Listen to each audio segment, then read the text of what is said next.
बिस्मिल्लाहिर्रहमानिर्रहीम। आज के इस लेक्चर में हम financial accounting and reporting 1 autumn 2024 की अटैम्प्ट का क्वेश्चन नंबर 6 सॉल्व करेंगे। और ऑटम 2024 के अटैम्प्ट का क्वेश्चन नंबर 6 बेसिकली एक मल्टीपल चॉइस क्वेश्चन है। आई गेस कि 6 से 7 MCQs है, बल्कि 8 MCQs हैं जिनको हमने इस सवाल में आंसर करना है। तो 1 बाय 1 एक एक MCQ रीड करेंगे, डिस्कस करेंगे और अकॉर्डिंगली इसके राइट आंसर को आइडेंटिफाई करने की कोशिश करेंगे। कहता है, select the most appropriate answer from the options available for each of the following multiple choice questions. Select the most appropriate answers, यानी कि हो सकता है कि किसी MCQ में एक से ज्यादा भी सही जवाब हो। Point number 1. If it is impracticable to apply a change in accounting policy retrospectively, then apply the change prospectively. Apply the change to the earliest period that is practically possible. Such a change is not allowed, and defer the change until the retrospective application becomes possible. अब again ये एक theoretical question है या theoretical knowledge यहाँ पे apply हो रही है। IAS 8 में हमने अकाउंटिंग पॉलिसीज का चेंज डिस्कस किया है और IAS 8 हमें ये कहता है कि जब भी अकाउंटिंग पॉलिसी का चेंज होगा तो इस अकाउंटिंग पॉलिसी के चेंज को हम रेट्रोस्पेक्टिवली एडजस्ट करेंगे, यानी कि डे 1 से अगर अकाउंटिंग पॉलिसी चेंज होती तो किस तरह से रिकॉर्ड किया जाता है वैसे रिकॉर्ड करेंगे। फिर IAS 8 में ही ये बात लिखी है कि अगर किसी अकाउंटिंग पॉलिसी का रेट्रोस्पेक्टिव चेंज पॉसिबल ना हो, किसी अकाउंटिंग पॉलिसी को रेट्रोस्पेक्टिवली चेंज करना पॉसिबल ना हो, तो फिर जितना प्रैक्टिकली पॉसिबल है, यानी जितनी अर्लीस्ट डेट पे जाकर हम उसको रेट्रोस्पेक्टिवली एडजस्ट कर सकते हैं, उस हद तक हम इसकी रेट्रोस्पेक्टिव एप्लीकेशन कर रहे होंगे। तो यहाँ पे हमारे पास B is the right answer. Apply the change to the earliest period possible that is practically possible, कि जितना अर्लीस्ट प्रैक्टिकली पॉसिबल है हम उस हद तक इसे रेट्रोस्पेक्टिवली चेंज करेंगे। MCQ number 2, which of the following is correct regarding the balance of share premium? Which of the following is correct regarding the balance of share premium? It is reported as revenue reserve. Share premium revenue reserve तो नहीं होता, तो पहली बात तो गलत है। It can be used to provide for the premium payable on the redemption of redeemable preference shares. It can be used to provide for the premium payable on the redemption of redeemable preference shares. अब अगर आपने share premium का concept की theory discuss की होगी या theory cover की है, इसमें ये बात लिखी है कि जो शेयर प्रीमियम का बैलेंस है ना, वो रिडीमेबल प्रेफरेंस शेयर्स की रिडेम्पशन के लिए, वो रिडीमेबल प्रेफरेंस शेयर्स की रिडेम्पशन के प्रीमियम के लिए इस्तेमाल हो सकता है। तो ये वाली बात सही है, लेकिन लेट्स से कि हमें नहीं मालूम ये पॉइंट B वाली बात। हमें इतना पता है कि ये रेवेन्यू रिजर्व तो नहीं है, तो पहली वाली बात तो गलत हो गई। It arises due to dividend declared in excess of retained earning balance. It arises due to dividend declared in excess of retained earning balance. अगर हम डिविडेंड को रिटेन अर्निंग के बैलेंस से ज्यादा डिक्लेयर करें, अगर हम डिविडेंड को रिटेन अर्निंग के बैलेंस से ज्यादा डिक्लेयर करें तो फिर हम शेयर प्रीमियम से डिविडेंड दे देते हैं। लेकिन शेयर प्रीमियम का बैलेंस इस वजह से अराइज नहीं होता कि डिविडेंड आपने रिटेन अर्निंग से ज्यादा डिक्लेयर कर दिया। अगर आप रिटेन अर्निंग के बैलेंस से ज्यादा डिविडेंड डिक्लेयर करो तो शेयर प्रीमियम से पे हो जाता है, लेकिन शेयर प्रीमियम का बैलेंस इस वजह से अराइज नहीं होता कि आपने डिविडेंड रिटेन अर्निंग से ज्यादा डिक्लेयर कर दिया। तो ये वाली बात भी गलत है। It arises due to company issuing shares at more than market price. It arises due to company issuing shares at more than market price. देखिए, शेयर प्रीमियम उस वक्त अराइज होता है जब आप शेयर्स को पार वैल्यू से ज्यादा पे इशू करो। जनरली पाकिस्तान में शेयर्स की जो पार वैल्यू होती है, फेस वैल्यू होती है, वो 10 रुपए होती है। तो अगर हम शेयर्स को पार वैल्यू से ज्यादा पे इशू करते हैं तो शेयर प्रीमियम क्रिएट होता है। यहाँ पे लिखा है कि ये मार्केट प्राइस से ज्यादा महंगा शेयर इशू करने के नतीजे में अराइज होता है। तो ये वाली बात भी गलत है, क्योंकि शेयर प्रीमियम मार्केट प्राइस से ज्यादा नहीं, हाँ पार वैल्यू से, फेस वैल्यू से अगर महंगा शेयर इशू किया जाए तो शेयर प्रीमियम अराइज होता है। तो A भी गलत हो गया, C भी गलत हो गया, D भी गलत हो गया। तो फिर जो हमारे पास सही आंसर बचा है वो B ही रह गया, और B is the right answer कि it can be used to provide for the premium payable on the redemption of redeemable preference shares. इसके बाद MCQ number 3, which of the following is not considered government assistance in accordance with IAS 20?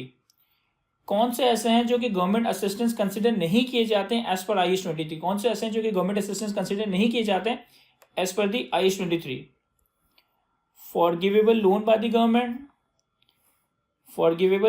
Government, subsidised loan by the government grant, imposition of trade constraints on the competitors. देखें, forgivable loan, subsidised loan और government grant, ये तो हमने government grant में ही cover किए, कि government grant तो government grant है ही, अगर गवर्नमेंट की तरफ से कोई फॉरगिवेबल या सब्सिडाइज लोन दिया जाए तो ये भी गवर्नमेंट ग्रांट है।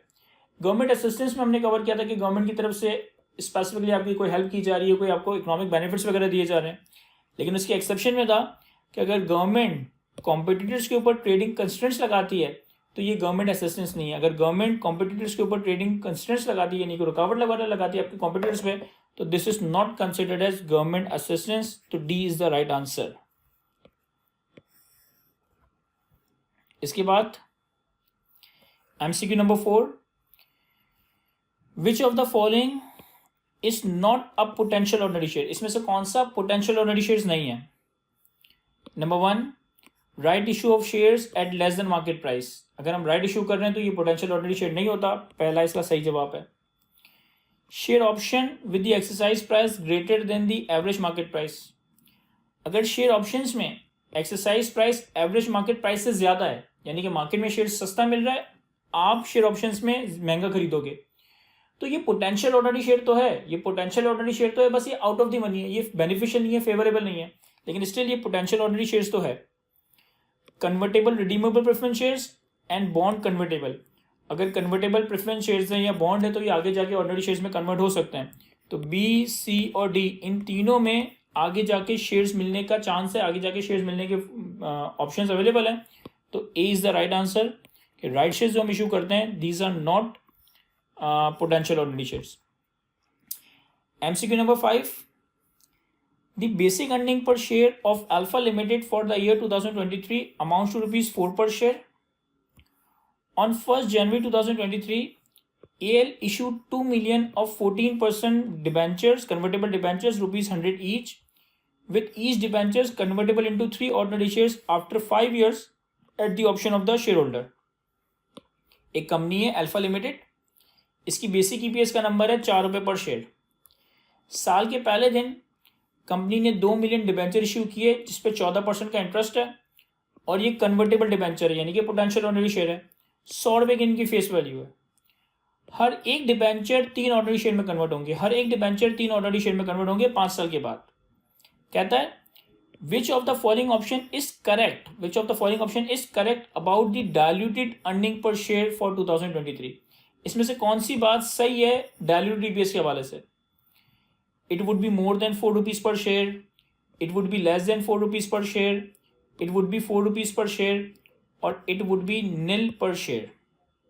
अब देखें यहाँ पे हम डायल्यूट ईपीएस कैलकुलेट नहीं कर सकते क्योंकि इन्होंने प्रॉफिट का नंबर दिया ही नहीं है, इन्होंने weighted average number of shares दिए नहीं है। हाँ, हम ये चेक कर सकते हैं कि ये जो डायल्यूटेड, ये जो पोटेंशियल ऑर्डिनरी शेयर है, क्या ये डायल्यूटिव है या एंटी डायल्यूटिव है।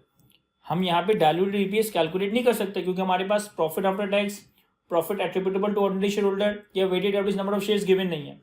लेकिन इतनी इन्फॉर्मेशन है कि हम ये चेक कर लें कि ये जो डिबेंचर्स हैं, ये जो पोटेंशियल ऑर्डिनरी शेयर्स हैं, क्या ये डायल्यूटिव है या एंटी डायल्यूटिव है। किस तरीके से? यहाँ देखें 2 मिलियन डिबेंचर्स हैं, 14% का इंटरेस्ट है और 100 रुपये की पार वैल्यू है।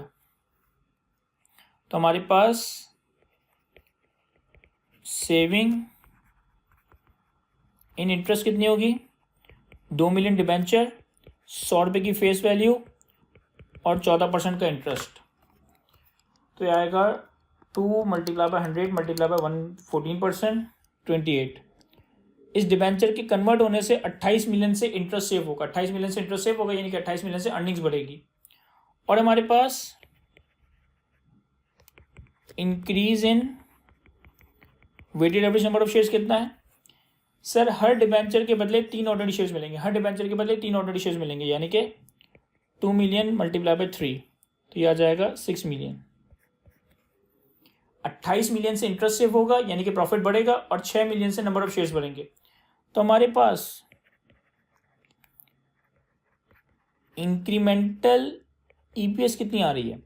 इंक्रीमेंटल ईपीएस आ रही है 28/6, और 28/6 का मतलब है 4.667।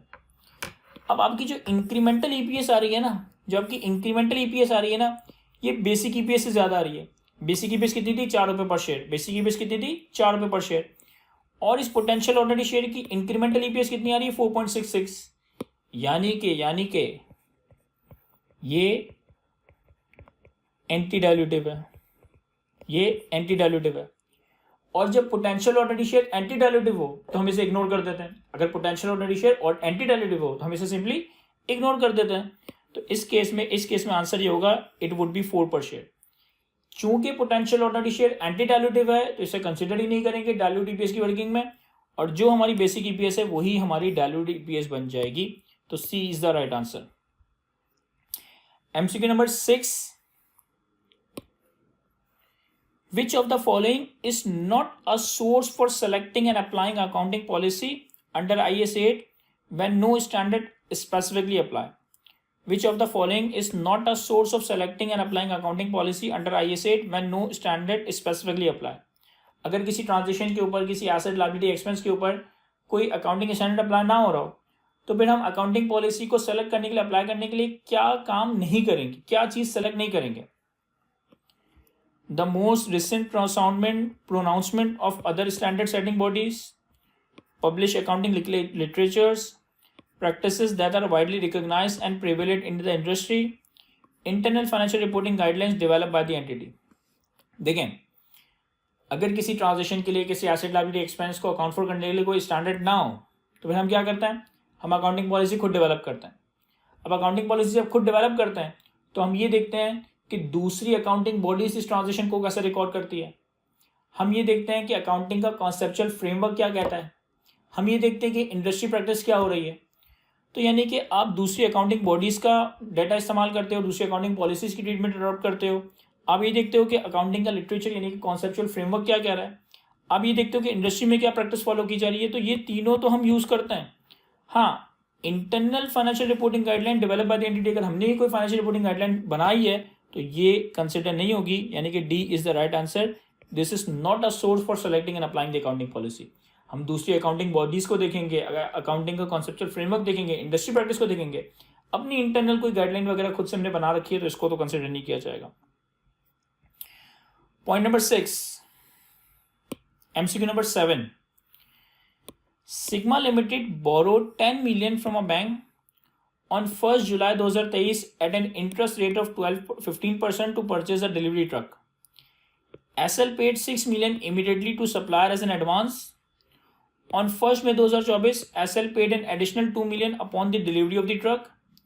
The remaining 2 million was paid to the supplier on 30 June 2024. SL invested the surplus fund from the loan in a saving account at 13% per annum. The amount of borrowing cost that can be capitalized in the cost of truck amounts to.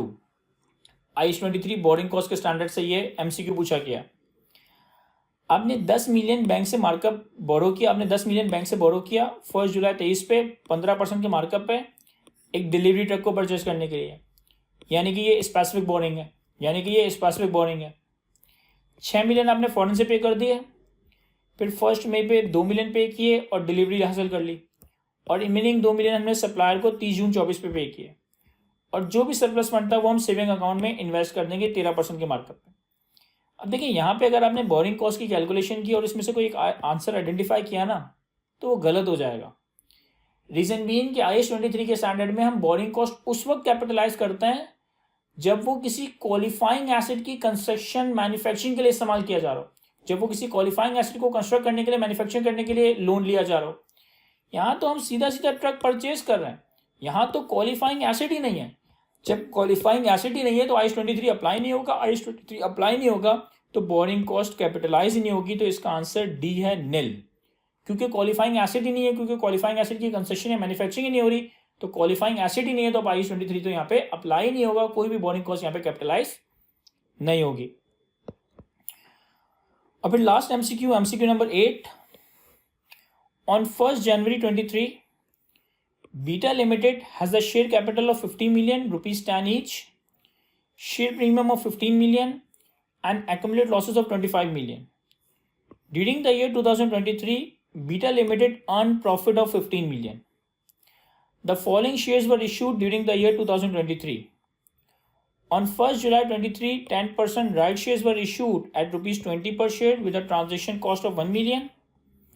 On 1st November 2023, bonus shares were issued at a ratio of 1 share for every 5 shares held. Which of the following reflect the current balance at 31 December 2023? हमें ये identify करना है कि साल के आखिर में share capital, share premium और रिटेन अर्निंग का क्या बैलेंस होना चाहिए था। तो इसके लिए हमें थोड़ी वर्किंग करनी पड़ेगी। यहाँ देखें, हमारे पास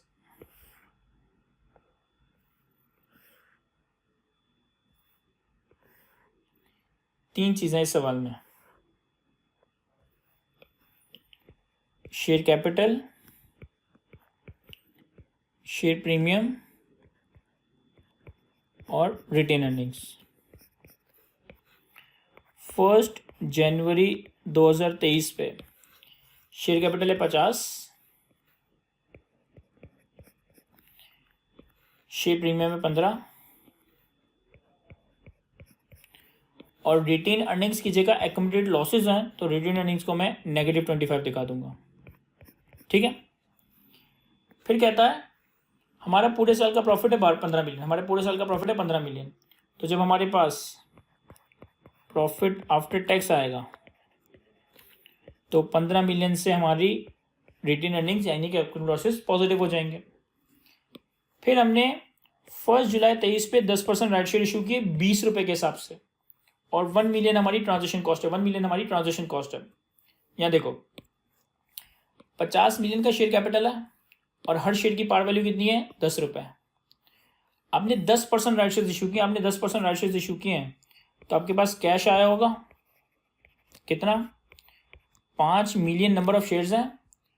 देखो 50 मिलियन का अगर शेयर कैपिटल है और हर शेयर की वैल्यू 10 रुपए है तो नंबर ऑफ शेयर्स कितने हो गए 5 मिलियन और 10% राइट शेयर इशू किए और 10% राइट शेयर इशू किए कितने रुपए के सर 20 रुपए के हिसाब से। तो इतना कैश आपके पास आया होगा, 5 मिलियन शेयर्स, 10% राइट शेयर्स और हर शेयर इशू किया 20 रुपए का, लेकिन 1 मिलियन की ट्रांजेक्शन कॉस्ट लगी है तो -1 मिलियन। तो इतना कैश हमारे पास आया होगा। 5 × 10% × 20 -1 तो ये आ गया 9 मिलियन।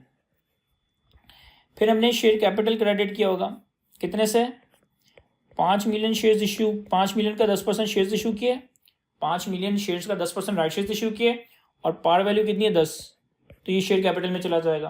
तो 5 × 10% × 10 5 मिलियन शेयर कैपिटल में चला जाएगा। और जो बैलेंसिंग है उससे आपका शेयर प्रीमियम क्रेडिट हो जाएगा। तो शेयर प्रीमियम कितना क्रेडिट हो रहा है 4 से, 9 से कैश डेबिट, 5 से शेयर कैपिटल क्रेडिट और 4 बैलेंसिंग नंबर से शेयर प्रीमियम क्रेडिट। तो हमने जो राइट शेयर्स इशू किए इससे हमारा शेयर कैपिटल 5 से बढ़ा, शेयर प्रीमियम 4 से बढ़ा और एक्युमुलेटेड लॉसेस पे कोई इंपैक्ट नहीं आया। फिर हमने 1 नवंबर पे हर 5 शेयर के बदले एक बोनस शेयर इशू किया, हर 5 शेयर के बदले एक बोनस शेयर इशू किया। देखो हमारा शेयर कैपिटल कितना है, 50 मिलियन का ओपनिंग था, 5 मिलियन मजीद आ गया, 50 मिलियन का ओपनिंग था, 5 मिलियन मजीद आ गया। तो हमारा जो शेयर कैपिटल है ना, this is 50 + 5 55 million. Her 5 share के बदले एक शेयर इशू किया है तो इसे सिंपली मल्टीप्लाई बाय 1/5 कर दें, इसे सिंपली मल्टीप्लाई बाय 1/5 कर दें तो 55 / 5 ये आ जाएगा 11 मिलियन। अब 11 मिलियन का हमने बोनस शेयर इशू किया, 11 मिलियन का हमने बोनस शेयर इशू किया है।